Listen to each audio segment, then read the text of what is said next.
आज मी तुम्हाला एकदम झटपट नमकीन दाखवते, तेही मुरमुऱ्याचं. तर इथे मी एका पातेल्यामध्ये ना 3-4 चम्मच ना तेल घेतलेलं आहे. मग चांगली मोहरी टाकलेली आहे तेल तापल्यावर. मग शेंगदाणे घेतलेले आहेत आणि ते पण चांगले परतवून घेते मी. आणि मग डाळवं त्यामध्ये ॲड केलेले आहे, तेही चांगलं परतवून घेते. आपल्याला हे पूर्ण करपवायचं नाही आहे, फक्त थोडं लालसर करायचं आहे. मग थोडंसं सुकं खोबरं होतं ते मी ॲड केलं. थोडीशी मिरची, कढीपत्ता हे चांगलं व्यवस्थित ॲड करून परतवून घेतलं. चांगलं ब्राऊन होईपर्यंत, म्हणजे की लालसर होईपर्यंत केलं तरी चालतं.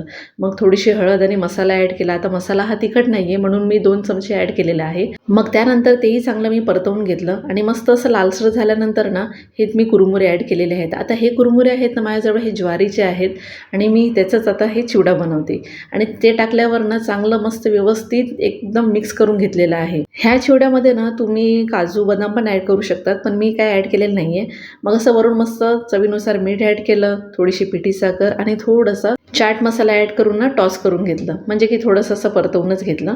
आणि बघा हा चिवडा ना बनवायला 15-20 मिनटं लागतात, जास्त वेळ नाही लागत. आणि आपल्याला ना काही सेपरेट काही भाजायचं नाही आहे, काही तळायचं नाही आहे. आणि हो, महत्त्वाची गोष्ट म्हणजे ऑइली होत नाही हा चिवडा. बघा किती कोरडा कोरडा दिसतोय आणि खायला पण एकदम उत्कृष्ट लागतो. तुम्ही एकदा नक्की ट्राय करा हा चिवडा. मस्त झटपट होऊन जातो आणि चहासोबत किंवा डब्यामध्ये घेऊन तुम्ही टिफिनला पण जाऊ शकतात, म्हणजे की स्नॅक्सच्या टायमाला खायला एकदम उत्तम सोर्स आहे. चला तर मग भेटूया पुढच्या ब्लॉगमध्ये. तोपर्यंत बाय बाय.